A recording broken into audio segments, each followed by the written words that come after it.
Welcome to my Hebrew channel, Mila Braika.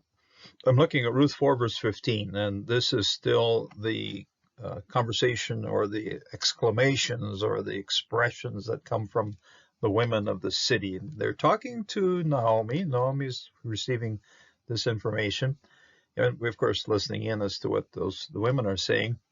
And we're reaching the end of our narration here, and in a sense, the whole thing of all that is happening, all the joyfulness and all the good things that are all coming together at the end of our story, just all come together, which makes it a very exciting study, but also somewhat complex as to who's doing what and who's receiving the action and who's providing the different things in our story.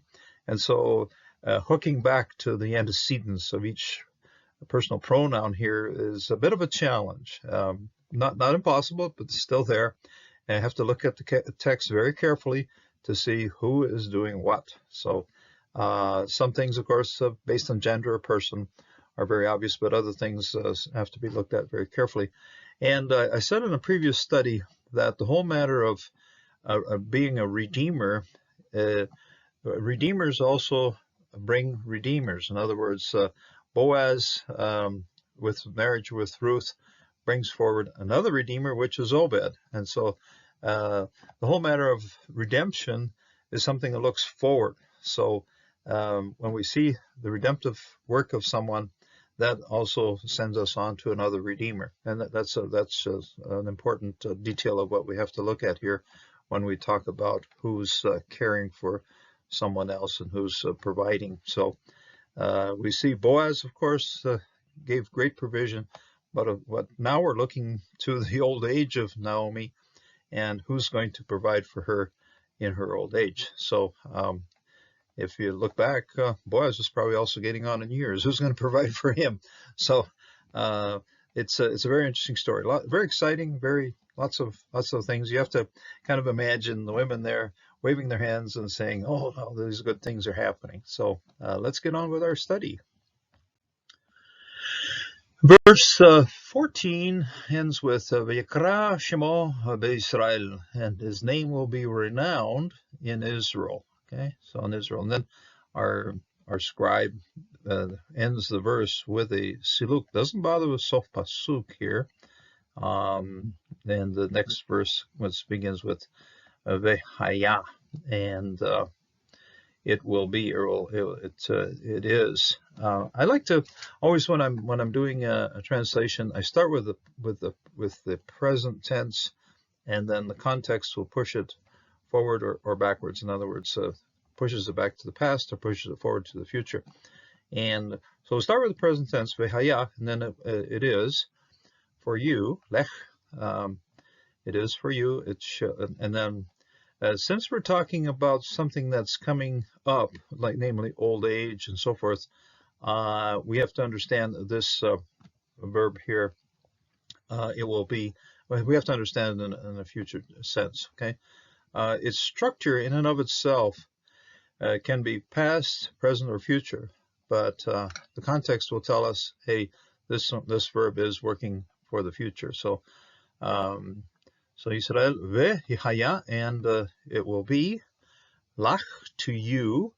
Now we're still talking to Naomi. We got that from the previous verse. Verse 14 is very clear that the conversation and all the affirmations of the women of the city are directed at Naomi, and we have another reference to kalatach, in other words, to your daughter-in-law. So putting this second person feminine pronoun suffix here, comparing to that one, this is your daughter-in-law and this is to you. So the person who's receiving the conversation here, the person who's listening to the affirmations of the women, that's Naomi. So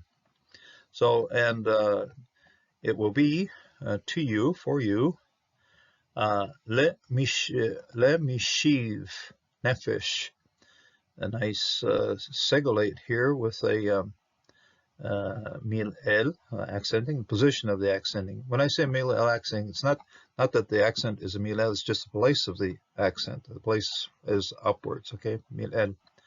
So Lemishiv, in order to. Now, when you have a lamed in front of a verbal form, it's going to be an infinitive, and the eve is hifel, so it's causative. So to cause, and the root here is shuv, okay, to return. So to cause to return to you, restore to you, to bring back to you, okay, shuv. Le meshiv, okay, it is a hirik yod, not a surik, but le meshiv, in order to restore. Nefesh, a soul, life, okay, nefesh often is translated soul, but here we can understand it just clearly as life. Restores life. U, le, and in order to, kalkel. You have to keep this one a little soft here. Double kof, kamadlaf. This is also, as we see here, this is introducing infinitive. We're also introducing an infinitive here. The A here at the end is telling us it's a piel. This is a special type of piel because the root doubles up here. Okay, you got a kol, okay, kalkel, le kalkel. And we're gonna to sort out what this thing means. We can go through another use of the common kaf lamed and then the kaf lamed here. This is kaltecha, that is your daughter-in-law, and this root is based on the word for all or every. Okay, and that is, and we also see it as a verb to end something or to complete something, to finish something. And so as a noun, it's all or everything or everyone. Okay, so start out as a noun. This is one case where, yeah, the noun form seems to have been the dominant, although in Hebrew, generally, it's the verbal forms that provide what a noun means. But here, kol is all over the place. This is a very, very common use of the common of the kaf lamed, and so we'll get back to what a kaltecha, what a daughter-in-law does. Same word used also for a bride. A kaltecha is someone who completes the family, who makes the family whole, and that's the role of the kaltecha. That's what this person is supposed to do. The bride marries, the daughter-in-law marries, and then provides an inheritance, provides children for the continuation of the family. So the family is made whole through the marriage of the bride to the bridegroom. So that's something that makes something whole, makes the family whole. And then we take that sense of making it whole, and we use that sense here also in this particular infinitive verb here to make it whole, to complete, to provide, to finish it out well. Okay, so all of these things that go into this sense of what's happening with this infinitive here, with this verb, to provide, to fill, to make complete. Okay, just to make it fulfilling, make it whole. And then et, this is a direct object marker here, and we have shivitecha. Shivitecha is the white here. This the same sheen that you use for shoraim. In other words, the hairs of the standing green. That's the same thing as happening here with shivitecha, and that is the person who is or your old age. That is shivitecha. Your old age is what is in place here. So, and it will fulfill, it will fill up, it will provide for your, and very literally you could say, the gray hairs, your gray hairs, and that's what shibitecha. There's also a sense of shin betau, and we of course know that's a very well-known root as to Shabbat, your final rest.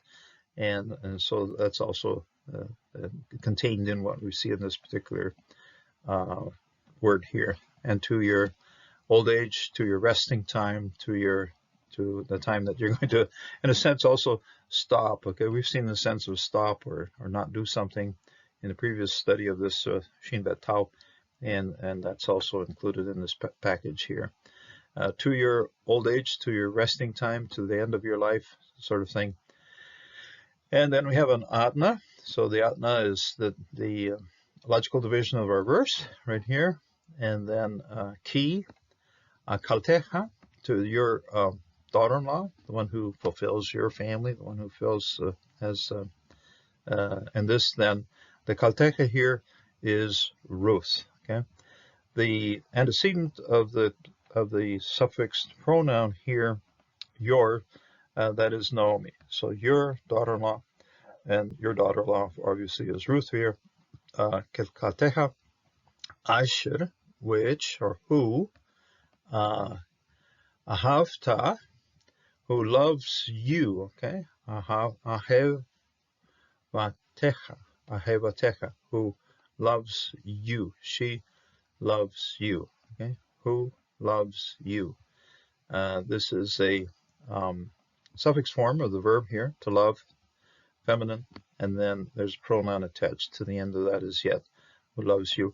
We've seen the you here, and we've seen it here, and we're seeing it here again. Okay, that's the second person feminine suffix pronoun referencing to Naomi. So they have Techa, and who loves you. Yelad, tu, who has given birth.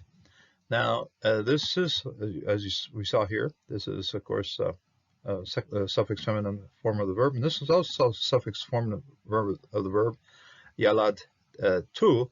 So, Yalad, this is, she has given birth to him.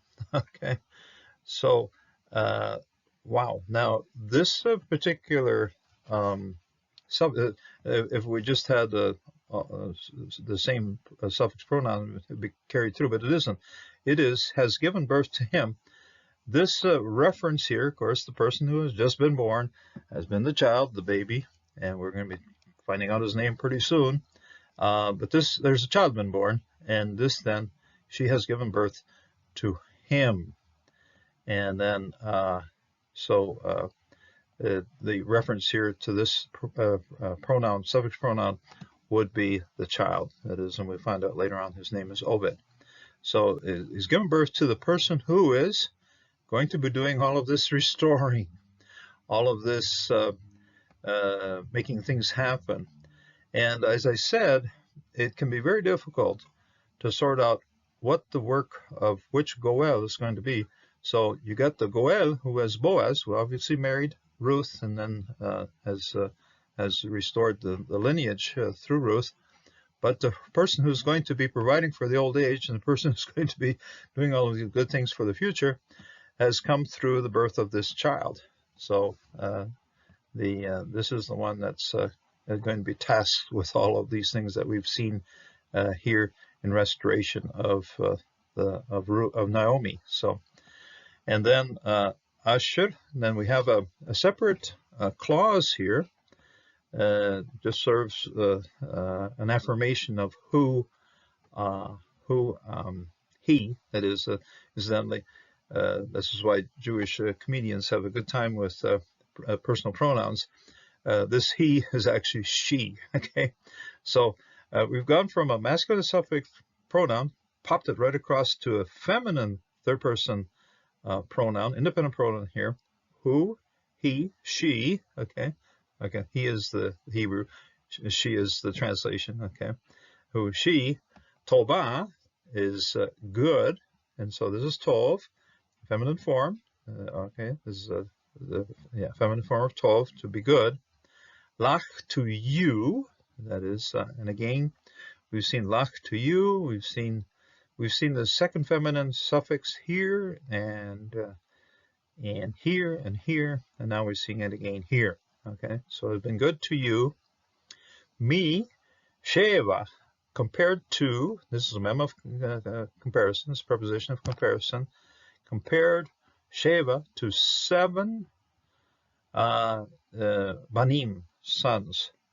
And when we see it in this way, comparative, but also understood in a superlative form. In other words, more than or better than, okay, greater than 7 sons. She is much better than 7 sons. Of course, sons in the family were a great blessing, but we see here that what Ruth has done for Naomi was much better than having 7 sons. And the birth of this child here then continues the lineage, continues the family, and continues in what we see as even the lineage of our Lord and Savior Jesus. He appears, he will appear in the genealogy.